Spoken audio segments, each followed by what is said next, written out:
ಮುಖ್ಯಮಂತ್ರಿ ಸಿದ್ದರಾಮಯ್ಯ ನೇತೃತ್ವದ ಕಾಂಗ್ರೆಸ್ ಸರ್ಕಾರ ಅಧಿಕಾರಕ್ಕೆ ಬಂದು 1 ವರ್ಷ ಗತಿಸಿದೆ. ಆದರೆ ಸಾಧಿಸಿದ್ದು ಮಾತ್ರ ಶೂನ್ಯ ಎಂದು ಗದಗ ಜಿಲ್ಲಾ ಜೆಡಿಎಸ್ ಅಧ್ಯಕ್ಷ ಮುಕ್ತು ಮಸಾಬ್ ಮುಥುಳ ಟೀಕೆ ಮಾಡಿದ್ದಾರೆ.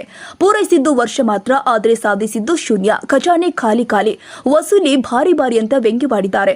ರಾಜ್ಯದ ಸಿದ್ದರಾಮಯ್ಯ ನೇತೃತ್ವದ ಕಾಂಗ್ರೆಸ್ ಸರ್ಕಾರ 1 ವರ್ಷದಲ್ಲಿ ಬಿಟ್ಟಿ ಭಾಗ್ಯಗಳಿಗಾಗಿ ಅಭಿವೃದ್ಧಿಯನ್ನ ಸಂಪೂರ್ಣವಾಗಿ ಕಡೆಗಣಿಸಿದ ಪರಿಣಾಮ ನಿರುದ್ಯೋಗ ಬವಣೆ ಹೆಚ್ಚಾಗಿದೆ.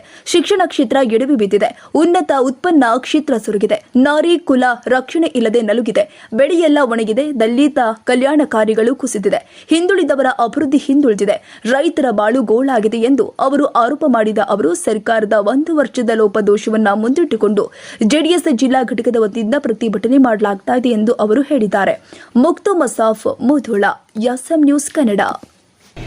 ಇವತ್ತು ರಾಜ್ಯ ಸರ್ಕಾರ ಬಂದು 1 ವರ್ಷ ಆಯಿತು. ಆಮೇಲೆ 1 ವರ್ಷ ಆದರೂ ಯಾವುದೇ ಅಭಿವೃದ್ಧಿ ಒಂದು ಜನರಿಗೆ ಏನು ಸರಿಯಾದ ಮುಟ್ಟುವನ್ನ ಅಭಿಪ್ರಾಯ ಇಲ್ಲ. ಯಾಕೆ ಈ ಮಾತು ಹೇಳಕತ್ತೀನಿ ಅಂತಂದರೆ, ಇವರು ಆಡಳಿತ ಮಾಡೋ ಸರ್ಕಾರ ಸಿದ್ದರಾಮಯ್ಯ ಸಾಹೇಬರು, ಡಿ ಕೆ ಶಿವಕುಮಾರ್ ಸಾಹೇಬರು ಏನಂತಂದ್ರೆ, ನಾವೆಲ್ಲ ನಮ್ಮ ಸರ್ಕಾರ ಒಂದ ಮೇಲೆ ಭಾಳ ರೀತಿ ನಾವು ಅಭಿವೃದ್ಧಿಯನ್ನು ಹೆಚ್ಚು ರೀತಿ ನಾವು ಒಂದು ನಮ್ಮ ಸರ್ಕಾರ ಹೊಂದಿರುತ್ತಾ ಅಂತ ಹೇಳ್ತಾರೆ. ಇವರು ಬರೀ ಒಂದು ಗ್ಯಾರಂಟಿ ಯೋಜನೆಗಳು ಹೊಂಟುಬಿಟ್ರೆ ಇವರು ಆ ಗ್ಯಾರಂಟಿ ಯಾವ ರೀತಿ ಜನರಿಗೆ ತಲುಪೈತೆ ಅನ್ನೋದು ಅವರೇ ಹೇಳ್ಬೇಕಾಯ್ತು. ಯಾಕಂದ್ರೆ ನಾವು ಹೇಳಿದ್ರೆ ತಪ್ಪು ಅನ್ಸುತ್ತೆ. ಕೆಲವು ಮಂದಿ ಹೇಳ್ತಾರೆ ನಮ್ಮ ಸರಿಯಾದ ಬರುವಂಥ 2,000 ನಾವು ಬಂದಿಲ್ಲ, ಸರಿಯಾದ ಬರುವಂಥ ನಮ್ಮ ಕೆಲವು ಮಂದಿಗೆ ಬಂದೈತಿ, ಕೆಲವು ಮಂದಿ ಬಂದಿರ್ತಾರೆ. ಸರಿ ಇರ್ಬೋದು, ನೀವು ಕೊಟ್ಟಿದ್ದು ಗ್ಯಾರಂಟಿ ಇರ್ಬೋದು, ಎಲ್ಲರಿಗೂ ತಲುಪುವಂಥ ವಿಚಾರ ಮಾಡ್ಬೇಕಲ್ಲ. ನೀವು ತಲುಪಿಲ್ಲ ಅಂತ ಜನರ ಸಮಸ್ಯೆ ನೀವು ಬಗೆಹರಿಸಿಲ್ಲ ಅಂತ ಇದ್ರ ಅರ್ಥ ಅನಿಸುತ್ತೆ. ಅದಕ್ಕೀಗ ಈ ನಿಮ್ಮ ಈ ಸರ್ಕಾರ ರೈತರ ಪರವಾಗಂತೂ ಸಂಪೂರ್ಣ ಇಲ್ಲ. ಯಾಕಂದ್ರೆ ಮೊದಲ ನಮ್ಮ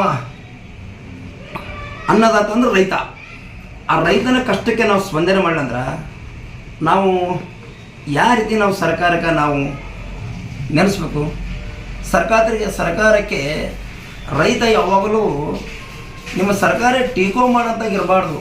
ಸರ್ಕಾರ ನಮಗೆ ವೇತನ ಕೊಡ್ತಪ್ಪ, ಸರ್ಕಾರ ರೈತ ಬಾಂಧವರಿಗೆ ನೋಡೋದಕ್ಕೆ ನಮಗೆಲ್ಲ ರೀತಿಯೂ ರೈತ ಪರವಾಗಿ ನಮಗೆ ಈ ಸರ್ಕಾರ ಐತಿ ಅಂತೇಳಿ ಅವ್ರಿಗೆ ಹೇಳಿಬಿಟ್ರೆ ಅಷ್ಟು ಸಾಕು. ಒಬ್ಬ ರೈತರನ್ನು ಈ ಸರ್ಕಾರ ಪರವಾಗಿ ಎಂದೆಂದೂ ಎತ್ತು ಮಾತಾಡಿಲ್ಲ. ಆದ ಕಾರಣಕ್ಕೆ ಈ ರೀತಿ ಆಗಬಾರ್ದು. ಮುಂದಿನ ದಿನದಲ್ಲಿ ರೈತರ ಪರವಾಗಿ ನೀವು ಸ್ವಲ್ಪ ಒಂದು ಗಮನ ಕೊಟ್ಟು ರೈತರನ್ನ ನಮ್ಮ ಬೆನ್ನೆಲುಬಾಗಿರುವಂಥ ರೈತರಿಗೆ ಗುರುತಿಸ್ರಿ. ಮೊದಲ ರೈತರ ಗುರುತಿಸ್ರಿ. ಇಡೀ ನಮ್ಮ ರಾಜ್ಯದ ಜನರಿಗೆ ಒಂದು ರೀತಿ ನೀವು ಕೊಡಲಾರ್ದಂಥ ಅಭಿವೃದ್ಧಿ ಜನರಿಗೆ ಮನೆ ಮುಟ್ಟಿಸ್ಬೇಕಂತ ನಮ್ಮ ಅನಿಸಿಕೆ. ಈ ರೀತಿ ಮತ್ತು ಮುಂದೆ ಕರೆಕ್ಟ್ ಸರ್ಕಾರ ಇದೇ ರೀತಿ ಇದ್ರೆ ನಾವು ಮುಂದಿನ ದಿನದಲ್ಲಿ ನಮ್ಮ ಪಕ್ಷ ವತಿಯಿಂದ ನಾವೆಲ್ಲ ಹಳ್ಳಿಗೆ ಹೋಗಿ ನೀವು ಮಾಡಿದ ಅಭಿವೃದ್ಧಿ ಸರಿಯಾಗಿ ಮುಟ್ಲಿ ಅಂದ್ರೆ ನಾವು ಹೋರಾಟ ಮಾಡ್ಬೇಕು.